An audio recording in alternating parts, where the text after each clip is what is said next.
মানুষের অধিকার আদায়ের জন্য আপনি কাজ করেন। যেহেতু আপনি এত বেশি মানবিক উদ্যোগ গ্রহণ করেন, অতএব আপনাকে আল্লাহ তাআলা কখনো বেইজ্জত করবেন না, লাঞ্ছিত করবেন না। তিনি মানবতার উপকারের জন্য, মানুষের আর্থিক যে সমস্ত চাহিদা আছে সেগুলো পূরণ করবার জন্য, অভাবী গরিব দুস্থ মানুষদের পাশে দাঁড়াবার জন্য যাকাতের বিধান আল্লাহর পক্ষ থেকে আমাদের জন্য আরোপ করেছেন।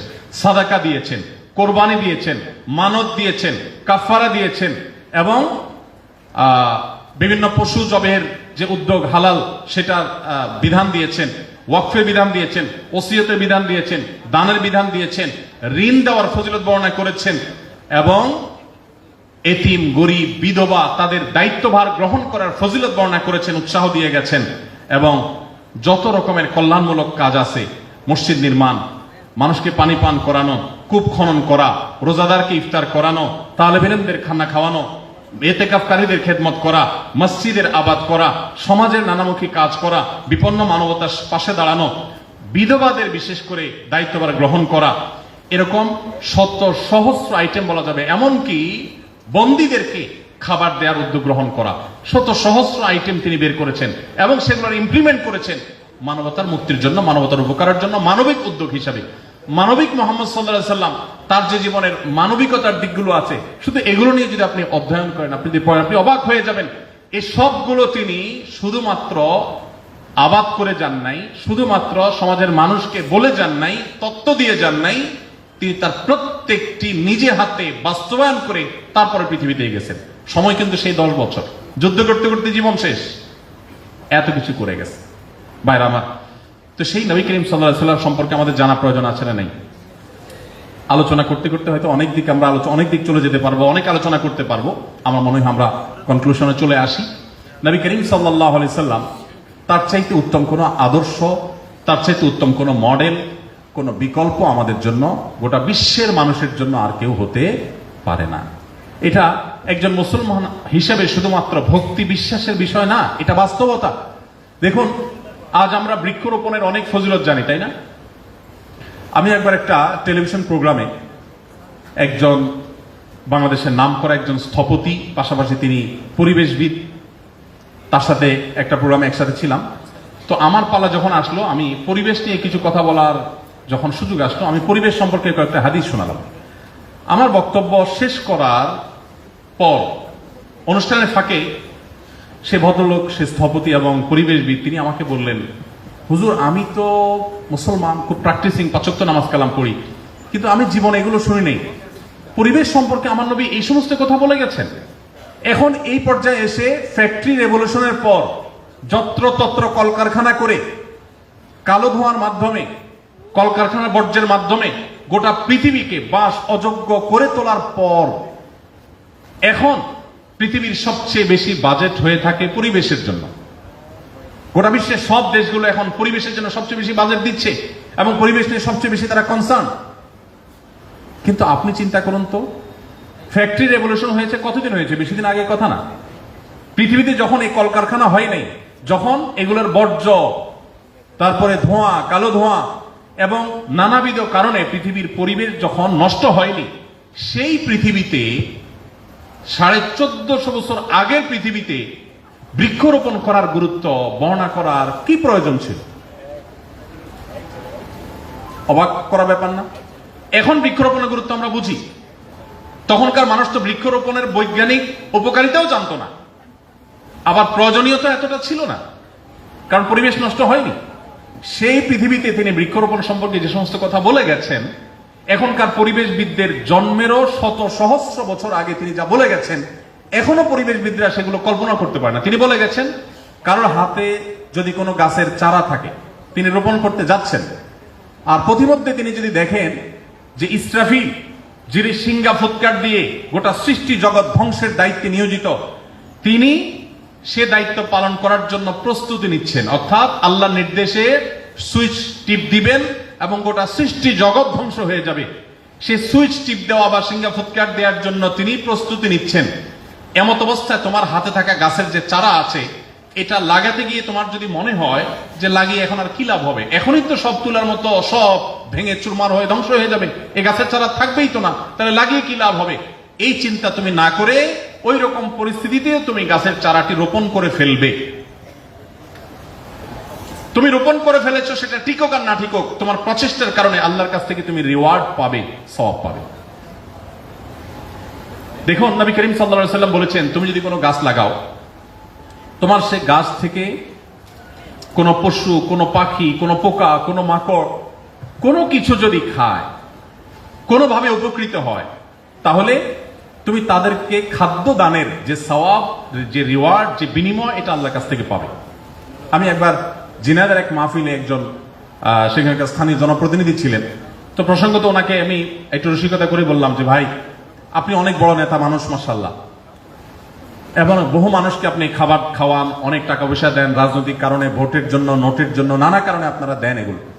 বাট আমার জিজ্ঞাসা হলো, আপনি জীবনে 2000 পিপিলিকাকে একবেলা দাওয়াত করে খাওয়াতে পারবেন কিনা?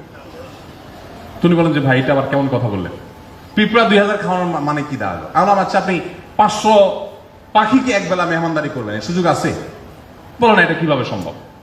তাই আমি বললাম, আল্লাহ নবী সাল্লাল্লাহু আলাইহি ওয়াসাল্লাম সে আইডিয়া আমাদেরকে দিয়ে গেছে। আপনি যদি 5টা গাছ লাগান, এগুলাকে যদি আপনি সুন্দর করে পরিচর্যা করেন, বড় করে তোলেন, নবী করিম সাল্লাল্লাহু আলাইহি ওয়াসাল্লাম বলে গেছেন যে এই গাছ থেকে কোনো না কোনো পাখি এর পাতা থেকে, এর ফল থেকে, এর ফুল থেকে সে জীবিকা আহরণ করবে, এবং তুমি কিন্তু তাদেরকে খাওয়ানোর সওয়াব তুমি পেয়ে যাবে। ভাইরা আমার, আমরা আজ শ্রমিকের অধিকারের কথা বলি। শ্রমিকের অধিকারের কথা কি বলি? যে তাদের ন্যায্য পারিশ্রমিক দিয়ে দাও, তাদের রেস্টের সুযোগ রাখো, 8 ঘন্টা কাজ, 8 ঘন্টা ঘুম, এর ব্যবস্থা রাখো। নবী করিম সাল্লাল্লাহু আলাইহি ওয়াসাল্লাম কি বলে গেছেন জানেন?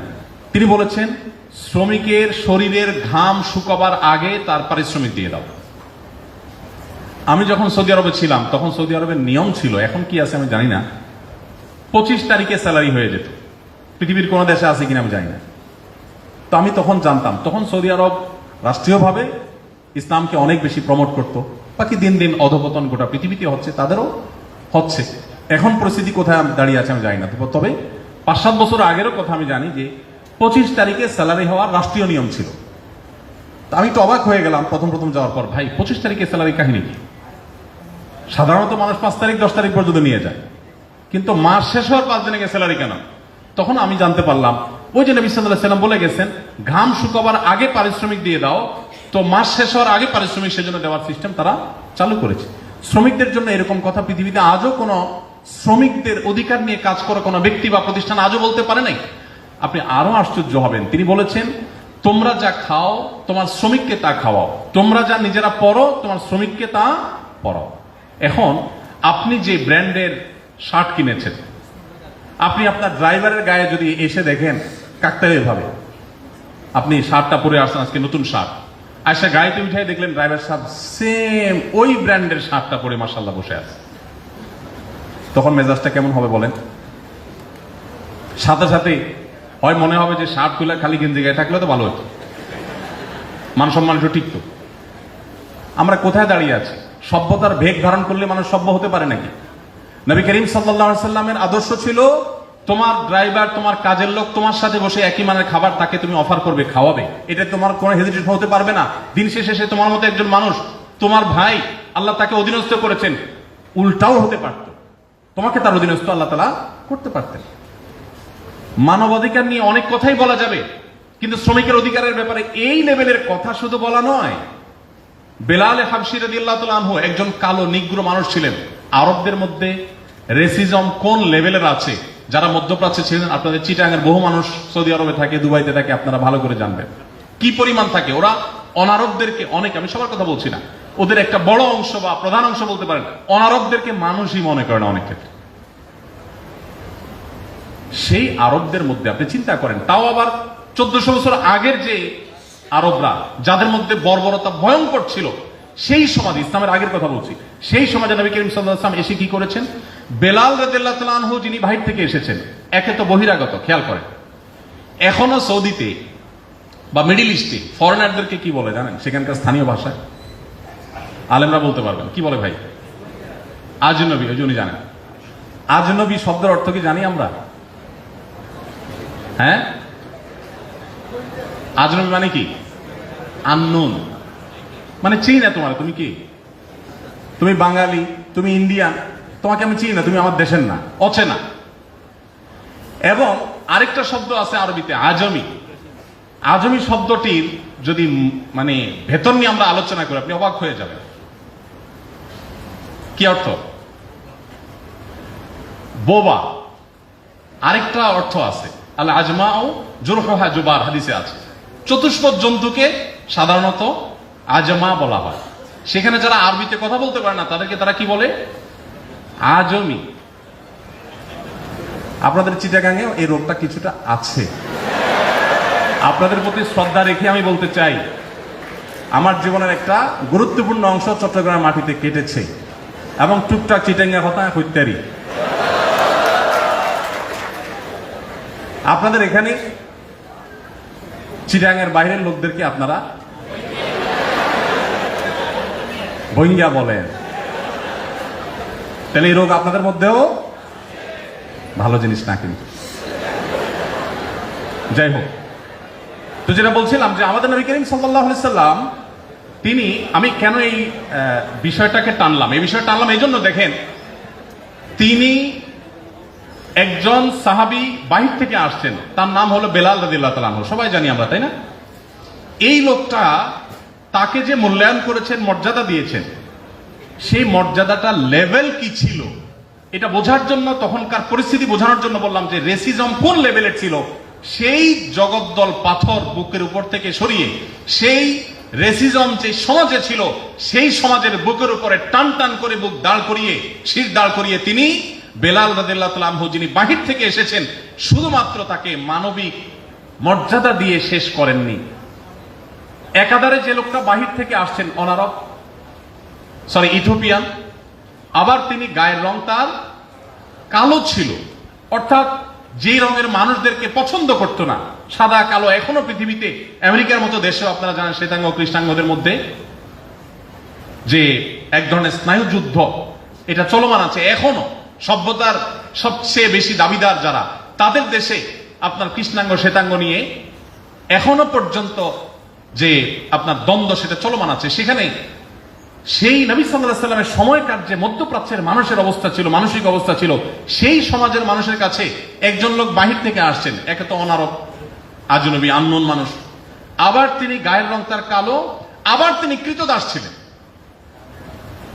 একটা মানুষকে সেই সমাজে ঘৃণা করার যতগুলো উপাদান প্রয়োজন ছিল তার সবগুলো যখন একজন মানুষের মধ্যে ছিল, সেই মানুষটাকে শুধুমাত্র মানবিক মর্যাদা দেন নাই, তাকে নবী সাল্লাল্লাহু আলাইহি সাল্লাম নিজের সহকারী হিসাবে, মসজিদের মুয়াজ্জিন হিসাবে, আজকালকার মুয়াজ্জিন নয়, সেই সমাজের মুয়াজ্জিন, মসজিদের সবচেয়ে সম্মানজনক পদটা তাকে দিয়েছেন। আজ আপনি দেখবেন বহু মানবাধিকারের সবক দেওয়া মানুষগুলো বাসায় কাজের বুয়াদেরকে মেরে ফেলে। শুনেন না পত্রপত্রিকাতে, দেখেন না আপনারা? মানবাধিকার, শ্রমিকের অধিকার নিয়ে কথা বলতে বলতে মুখ দিয়ে আমরা খই ফুটে ফেলাই। বাসা দেখা গেল কাজের লোক মারতে মারতে শরীরে দাগ করে ফেলছি, পত্রপত্রিকা নিউজ হচ্ছে প্রায়, দেখেন না? মুহাম্মদ সাল্লাল্লাহু আলাইহি সাল্লাম সেই মানুষ ছিলেন যিনি শুধুমাত্র তত্ত্ব দিয়ে যান নাই, প্রতিটি তত্ত্বের সর্বোৎকৃষ্ট বাস্তবায়ন করে তারপর পৃথিবীতে চলে গেছেন। সময় কিন্তু ওই 10 বছর। আপনি তার জীবন নিয়ে যদি অধ্যয়ন করেন, আপনি বিস্মিত না হয়ে পারবেন না যে আল্লাহর সৃষ্টি জগতে তার অস্তিত্ব, তার জীবনী, এর চাইতে বড় বিস্ময়ের আর কোনো বিষয় নেই। আপনি দেখাতে পারবেন না জীবনে এত বাধা ছিল, এত বিপত্তি ছিল, এত ঝামেলা ছিল, এত টেনশন ছিল। আমাদের এই যে টুকটাক পেরেশানি আছে, আমি আসুন্নাহ ফাউন্ডেশন চালাই, আমাদের প্রিন্সিপাল স্যার এই প্রতিষ্ঠান চালান, আমাদের ডাইরেক্টর স্যার ওনার সেক্টর, হসপিটাল সেক্টর চালান। আমরা আমাদের এই ক্ষুদ্র দায়িত্বগুলো পালন করতে গিয়ে আমাদের অনেক সময় মাথা গরম থাকে, মেজাজ গরম থাকে। সামনে কেউ কোনো কিছু নিয়ে আসলে বলি, আরে পরে আসো, দেখো না ঝামেলার মধ্যে আছি, তুমি একটু পরে আসো। এরকম উৎসাহ প্রকাশ আমরা সবাই কম বেশ করি মানুষ হিসাবে, তাই না? আমাদের জীবনের অংশ এটা। কিন্তু আপনি অবাক হবেন, নবী করিম সাল্লাল্লাহু আলাইহি সাল্লামের সারা জীবনের আপনি যতগুলো জীবনী গ্রন্থ পড়বেন এবং হাদিস গ্রন্থে নবী সাল্লাল্লাহু আলাইহি সাল্লাম থুথু কয়বার কোথায় ফেলেছেন সেটাও কিন্তু সংরক্ষিত আছে। স্ত্রীর সাথে ঘরের অভ্যন্তরে তিনি কি করেছেন, কি আচরণ করেছেন, সেগুলো সব রেকর্ড আছে, তার জীবনের কোনো কিছু আনরেকর্ড নেই। তিনি একান্তে ওয়াশরুমে যখন পরিচ্ছন্ন হতেন, সেই পরিচ্ছন্ন হওয়ার ধরন ছিল, উপায় ছিল, নিয়ম ছিল, প্রক্রিয়ার পদ্ধতি কি ছিল সেটাও হাদিসে আসছে। তিনি অজুতে কুলি করেছেন, কয়বার করেছেন, কিভাবে করেছেন সেটাও হাদিসে আছে। তার পার্সোনাল লাইফের এমন কোনো পার্ট নাই যেটা হাদিসে আসে নাই। কিন্তু আপনি অবাক হবেন, নবী সাল্লাল্লাহু আলাইহি সাল্লামের সারা জীবনের মধ্যে একটি বারের জন্য এমন কোনো ঘটনা ঘটে নাই যে তিনি খুব টেনশনে আছেন, যুদ্ধের মধ্যে আছেন, রণাঙ্গনে আছেন, বদর, উহুদ, খন্দক এই সমস্ত ঝামেলার মধ্যে আছেন, শত্রুদের নানামুখী আক্রমণের মধ্যে আছেন, এবং তিনি টেনশনের চোটে কাউকে বলেছেন সরো এখন আমার কাছে, আমি এখন টেনশনে আছি। এরকম কথা তার জীবনে একটাও কিভাবে সম্ভব ভাই? 63 বছরের জীবনে একবারও থাকবে না? যার জীবনে সবকিছু সংরক্ষিত আছে, কাউকে যদি ঝাড়ি দেন সেটাও কি সংরক্ষণে থাকতো? হাদিস সম্পর্কে যদি আপনার এখানে প্রাইমারি ধারণাও থাকে, তাহলে আপনি বলতে পারবেন যে নবী সাল্লাল্লাহু আলাইহি সাল্লামের জীবনে কাউকে ঝাড়ি দিবেন আর সেটা হাদিসে বর্ণনা থাকবে না, অসম্ভব। সবকিছুই আছে, কিন্তু এটা আপনি তার জীবনে একটাও খুঁজে দেখাতে পারবেন না। কিভাবে সম্ভব? কিভাবে সম্ভব বলেন? 2024 সালের এই বাস্তবতা, এই পৃথিবীতে দাঁড়িয়ে আমরা কত টেনশনে থাকি। সুইচ দিলেই ফ্যান ঘুরে, আপনার রিমোট টিপ দিলে এসি চলে, কথা বলছি স্মুথলি, কোনো অসুবিধা না, মাইকের ব্যবস্থা আছে, লাইটের ব্যবস্থা আছে, কিছুই ছিল না। বাসায় খাবারটা পর্যন্ত ছিল না, আরাম করে ঘুমাবে সেই ব্যবস্থা পর্যন্ত ছিল না, চতুর্মুখী শত্রুতা ছিল।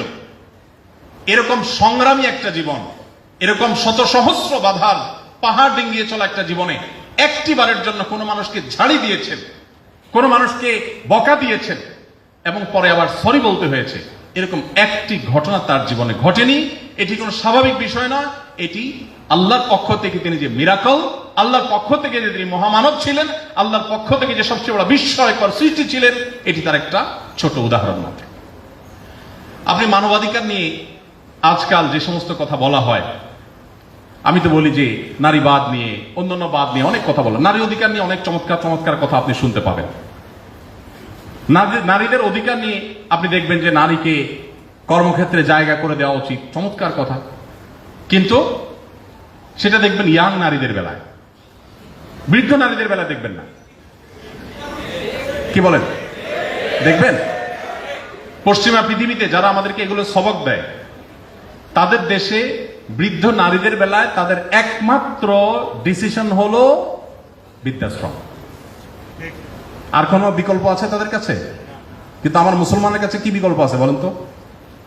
আমার মুসলমানদের সমাজে আমার নবী সাল্লাল্লাহু আলাইহি ওয়াসাল্লাম যে আদর্শ শিক্ষা দিয়ে গেছেন, সে আদর্শের শিক্ষার কারণে আমাদের সমাজে নারীর জীবনের সবচেয়ে উপভোগ্য টাইমটা থাকে, সবচেয়ে সুখকর সময়টা থাকে তার বার্ধক্যের সময়টা। শূন্য, সামন্ত, ছেলে পেলে, নাতিপুতি সব চারপাশে ঘিরে থাকে, ভাবটাই অন্যরকম। যৌবন বয়সের স্বামী সংসারে টুকটাক ঝামেলা ছিল, ননদ, দেবর, শাশুড়ি, নানান কাহিনী ছিল। মাগার যখন বৃদ্ধ হয়ে গেছে, এখন সারা জীবন ডিস্টার্ব করা স্বামীটাও এখন বিড়ালের মতো সোফার এক কোণা চুপচাপ বসে থাকে। কেন বসে থাকে? কারণ তাকাইলে দেখে ছেলে ডানে, মেয়ে ডানে, ছেলের ঘরের নাতি, মেয়ের ঘরের পুতি, সব চারপাশে ঘেরা। বুড়ির যে পাওয়ার, তাতে বেচারা চুপচাপ মিসকিনের মতো বসে থাকে সোফার এক কোণে। আমার এই সমাজে নারীর অধিকার নবী করিম সাল্লাল্লাহু আলাইহি ওয়াসাল্লাম এমন ভাবে প্রতিষ্ঠা করে গেছেন, নারীর জীবনে যত তার বয়স হবে তত তার মর্যাদা বাড়বে, তত তার মূল্য বাড়বে, তত তার গুরুত্ব বাড়বে, সংসারে তার আধিপত্য বাড়বে, তার কর্তৃত্ব বাড়বে, তার মর্যাদা বাড়বে। আর তোমরা যে নারীর অধিকারের কথা আমাদেরকে সবক শোনাতে আসো, তোমার সমাজে নারীর নিগ্রহের যে পরিমাণ, যে রেশিও, নির্যাতনের যে হার, সেটা আমরা সবাই জানি আজ গুগলের এই সময়, অনলাইনের এই সময়। আমি সেজন্য বলি, হে মুসলমানের সন্তান, হে আমার ভাই, আপনাকে কোন নীতিবাক্যের সবক মুহাম্মদ সাল্লাল্লাহু আলাইহি সাল্লামের উম্মত হিসেবে আপনাকে পৃথিবীর কোন সভ্যতার কাছ থেকে ধার নেওয়ার কোনো প্রয়োজন নেই। আপনি নিজে এত সমৃদ্ধ, আপনি এত রিচ, আপনি জানেন না। আপনার মানবাধিকারের প্রয়োজন, আপনার পশুর অধিকার প্রয়োজন। পশুর অধিকার নিয়ে তিনি কি করে গেছেন? কোন পশুকে যদি জবে করেও তোমার খেতে হয়, ছুরি ভালো করে ধার দিয়ে নাও। এক সাহাবী, এক ব্যক্তি, তিনি ছাগল শুইয়ে পায়ের নিচে চেপে ধরে আরেক হাতে চাকু ধার দিচ্ছেন। নবী সাল্লাল্লাহু আলাইহি ওয়াসাল্লাম দেখে তাকে ধমক দিয়ে বললেন, তুমি কি তাকে জবে করে মারার আগে আরো কয়েকবার মারতে চাও? কেন তুমি আগে থেকে ছুরি ধার দিয়ে আনো নাই? এখন গলার উপরে পাড়া দিয়ে তারপর তুমি ছুরি ধার দিচ্ছ। আরেকজনকে পিপিলিকা মারতে দেখেছেন, আগুন দিয়ে পোড়াচ্ছে। তিনি বলেছেন লা ইউআযযিবু বিন-নার ইল্লা রাব্বুন নার। আগুন দিয়ে শাস্তি দেওয়া শুধু আগুনের সৃষ্টিকর্তার সাজে, আর কারোর সাজে না। কোন প্রাণী, কোন সৃষ্টি যদি তোমার উপদ্রবের কারণ হয়, তুমি মেরে ফেলো, নিধন করো, কিন্তু নির্মম ভাবে তুমি তাকে মারবে আর এনজয় করবে, ফুর্তি করবে, এটা তোমার কখনো স্বভাব হতে পারে না এজ এ মুসলিম। আপনি পশুর অধিকারের কথা বলবেন, প্রাণী সম্পদ রক্ষার কথা বলবেন। আমি আবারও বলছি, চলে যান ১৫০০ বছর আগের পৃথিবীতে, যখন মানুষ কি করতো জানেন? নবী সাল্লাল্লাহু আলাইহি সাল্লাম তো অনেক পরের কথা, তার একজন সাহাবী দেখতে পেলেন যে কুরাইশের, মক্কার কিছু যুবক ছেলে পেলে, যুবক কোলাপানের যৌবন বয়সে অনেক পাগলামি করে, অনেক উচ্ছলতা থাকে, উন্মাদনা থাকে। তারা দেখলেন যে এক ব্যক্তিকে ধরে নিলেন, তার কাছে অনেকগুলো পাখি আছে, এই পাখিগুলোকে সবগুলাকে বেঁধে বেঁধে রাখছে এবং তীর দিয়ে তারা দূর থেকে ওটাকে নিশানা বানায় টার্গেট করে তীর মারছে। কোনো পাখির গায়ে লাগছে, মারা যাচ্ছে সাথে সাথে। মারা গেলে তখন ওই পাখির বিনিময়ে ওই যে তীরটা লাগছে, ওই তীরটা পাখির মালিককে দিয়ে দিচ্ছে। এটা একটা খেলা, জুয়ার মতো অনেকটা বানায় নিচ্ছে। তো পাখির চাইতে তীরের দাম অনেক বেশি, মালিক তীরটা পেয়ে যাচ্ছে। আর যদি পাখিতে না লাগে তাহলে তো নাই। তো এইভাবে একটা খেলা তারা সাজাচ্ছিল, জাস্ট এনজয় করছে পাখিকে নির্মম ভাবে মেরে মেরে। নবী করিম সাল্লাল্লাহু আলাইহি ওয়াসাল্লাম সাহাবী সম্ভবত আব্দুল্লাহ ইবনে ওমর রাদিয়াল্লাহু তাআলা আনহু, তিনি যখন এই যুবকদের কাছাকাছি আসলো, দেখেন কিছু বলতে হয়নি, তাকে দেখে সবগুলা ভোদৌড়, সব পালায় গেছে। কেন পালায় গেছে? কারণ জানে মুহাম্মদ সাল্লাল্লাহু আলাইহি সাল্লামের শিষ্য সাহাবী একটা পাখির প্রতি নির্মমতা এটা সে সহ্য করবে না, পালিয়ে গেছে। তিনি খুব কঠোরভাবে তাদেরকে ভৎসনা করেছেন এবং তাদের এই বর্বরতার বিরুদ্ধে তিনি কথা বলেছেন। ভাইরা, আজ আপনাকে যারা মানবতার সবক দেয় আর আপনি শুনে খুব বেশি আপ্লুত হয়ে যান, ফিলিস্তিনে নিরীহ মানুষগুলোকে পশুর মতো, পশুর চাইতে আরো নির্মম ভাবে অনবরত হত্যা করে ফেলা হচ্ছে, তাদের মুখে কোনো মানবাধিকারের কথা সেখানে পাবেন না। আপনি মুহাম্মদ সাল্লাল্লাহু আলাইহি ওয়াসাল্লামের উম্মত, আপনার মানবাধিকারের সবক, আপনার পরিবেশ রক্ষার সবক, আপনি যে কোনো কিছুর সবক নিতে যান, আপনাকে পৃথিবীর কারো কাছে যাওয়ার দরকার নাই। এদের এই সমস্ত আদর্শ যারা বলছে, তাদের এই আদর্শগুলোর জন্মের 1000 বছর আগে যে আদর্শ আপনাকে ইসলাম দিয়ে গেছে, আল্লাহ শপথ করে বলছি, আপনার চাইতে সমৃদ্ধ আদর্শের দিক থেকে পৃথিবীতে কোনো জাতি হতে পারে না। আল্লাহ তাআলা আমাদের সবাইকে মুহাম্মদ সাল্লাল্লাহু আলাইহি সাল্লামের জীবনীকে জানা এবং সে আলোকে আমাদের জীবনকে আলোকিত করার তৌফিক দান করুন। আমি দুঃখিত, বোধহয় অনেক বেশি দীর্ঘ সময় নিয়ে ফেলেছি। ঘড়ির সামনে নাই, আমার এটা একটা রোগে পরিণত হয়েছে যে আমার সামনে ঘড়ি না থাকলে 2, 4, 5, 7 ঘন্টা চলে যায়, টের পাই না। তো যাই হোক, অনেক বেশি সময় আমি নিয়ে ফেলেছি, আরো অল্প সময় নেওয়া দরকার ছিল।